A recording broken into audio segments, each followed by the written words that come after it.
warn what to expect from the healthcare sector this earnings season. We're joined by Jared Holz, healthcare sector strategist at Mizuho. Jared, always good to see you.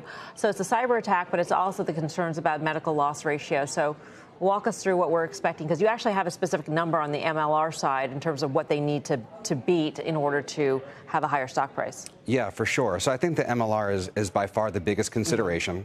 The Change Healthcare situation is, more of an accounting adjustment probably this quarter and next quarter. Very tough to kind of understand how much it's going to cost the company, but clearly there's going to be a big reconciling item and the street can kind of figure out what they want to do with it.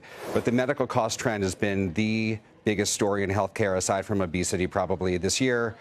Things have been running very hot. Procedure volume is very strong. It's obviously detrimental for managed care. We'll see what United says tomorrow. And then we'll also have J&J, so we can kind of put those data points together to kind of come up with some sort of matrix of what's actually going on. But yeah, the medical loss ratio, I think, is number one in terms of order of importance, and we'll see what they say. You said 84% is sort of that line in the sand. Right. Anything better would be better for the stock. I feel like 84%. I mean, I think the street's a little bit lower than that, but just given how poorly the stock has performed, sentiment obviously very negative for the group, which is rare. So you've got like a pretty low bar coming in. 84%, I think they do better than that. Stock can go up a little bit, but it's really about the commentary around utilization. Are they seeing any change of trend relative to what they've told investors at kind of like prior weeks, months through the quarter? What are the extrapolations that we can make, if any, once we hear what the medical loss ratio is? Can we then extrapolate to device makers, saying they can come in better than expected, or, I don't know, dialysis centers? I don't know what it is. Yeah, totally. I think what they're going to do is they'll parse out stronger and weaker segments of the business as it relates to procedures. So they could call out oncology, cardiology, orthopedics. I'm sure investors are going to take what they say at face value and kind of trade stocks accordingly. And also for the managed care group, what they've got to say on Medicare versus commercial and how that came in. Okay. And then in terms of extrapolations within insurance, better than expected means better than expected probably for whom?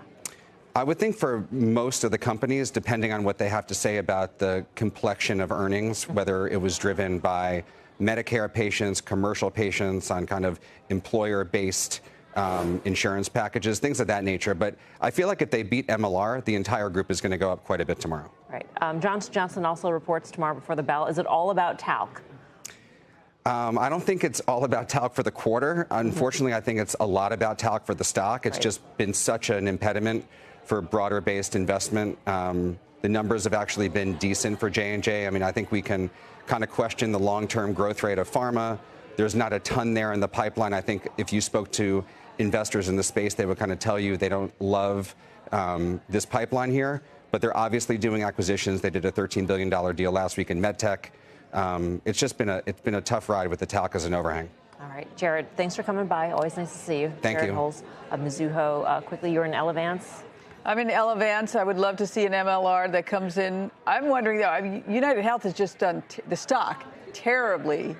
Yeah. Could that actually be a buy? It's so bad.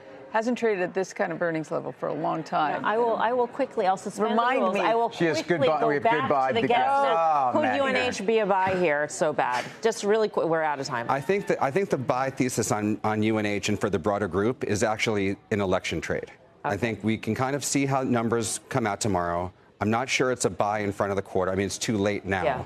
But it might be just a buy on strength or a buy on weakness. If things get overly weak and the multiple compresses, it might be a buying opportunity for long-term investors. And I think there is an election trade at some point for the group.